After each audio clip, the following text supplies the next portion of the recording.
మత్తయి సువార్త 19వ అధ్యాయము. యేసు ఈ మాటలు చెప్పి చాలించిన తరువాత గలిలయ నుండి యోర్దాను అద్దరినున్న యూదయ ప్రాంతములకు వచ్చెను. బహుజన సమూహములు ఆయనను వెంబడింపగా ఆయన వారిని అక్కడ స్వస్థపరచెను. పరిసయ్యులు ఆయనను శోధింపవలెనని ఆయన యొద్దకు వచ్చి, ఏ హేతువు చేతనైనను పురుషుడు తన భార్యను విడనాడుట న్యాయమా అని అడుగగా, ఆయన సృజించినవాడు ఆది నుండి వారిని పురుషునిగాను స్త్రీనిగాను సృజించెననియు, ఇందు నిమిత్తము పురుషుడు తల్లిదండ్రులను విడిచి తన భార్యను హత్తుకొనును, వారిద్దరును ఏక శరీరముగా ఉందురని చెప్పెననియు మీరు చదవలేదా? కాబట్టి వారికను ఇద్దరు కాక ఏక శరీరముగా ఉన్నారు గనుక దేవుడు జతపరిచిన వారిని మనుష్యుడు వేరుపరచకూడదని చెప్పెను. అందుకు వారు, అలాగైతే పరిత్యాగ పత్రికనిచ్చి ఆమెను విడనాడమని మోషే ఎందుకు ఆజ్ఞాపించెనని వారు ఆయనను అడుగగా, ఆయన, మీ హృదయ కాఠిన్యమును బట్టి మీ భార్యలను విడనాడ మోషే సెలవిచ్చెను, కానీ ఆది నుండి అలాగు జరగలేదు.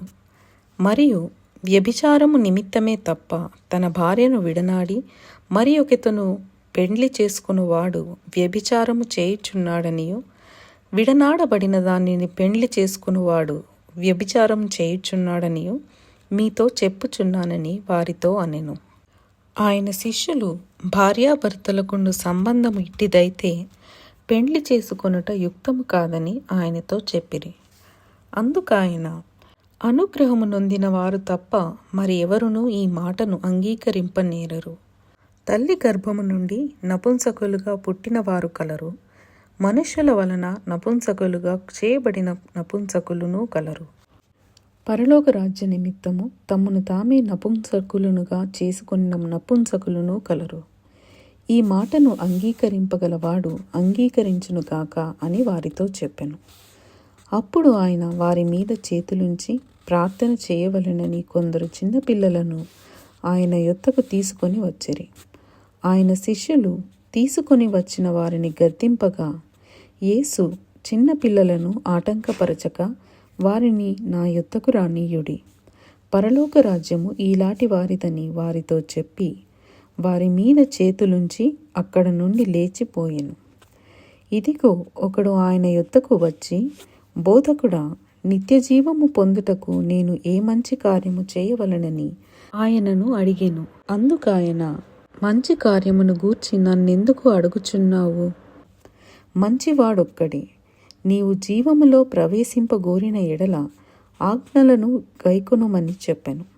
అతడు ఏ ఆజ్ఞలని ఆయనను అడుగగా, యేసు, నరహత్య చేయవద్దు, వ్యభిచరింపవద్దు, దొంగిలవద్దు, అబద్ధ సాక్ష్యము పలుకవద్దు, తల్లిదండ్రులను సన్మానింపుము, నిన్ను వలె నీ పొరుగువానిని ప్రేమింపవలెను అనునవియే అని చెప్పెను.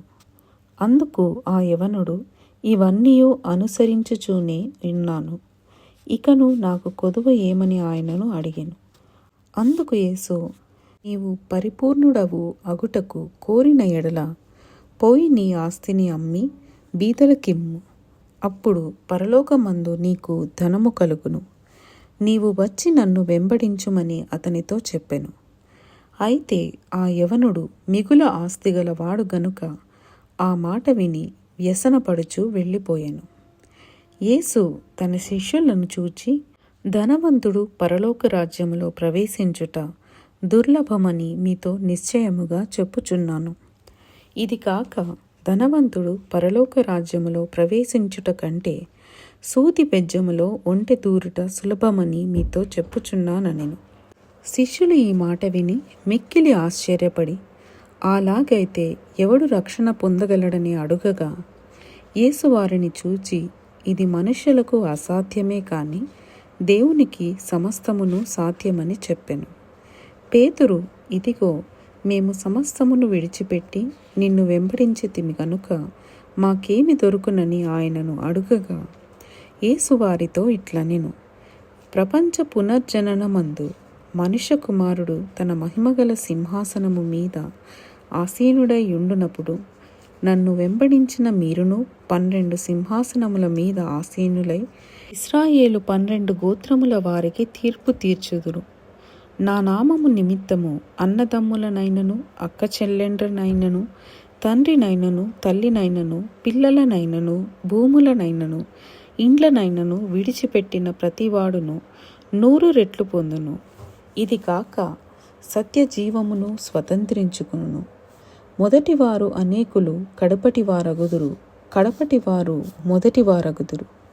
ఇంతటితో 19వ అధ్యాయము ముగింపు.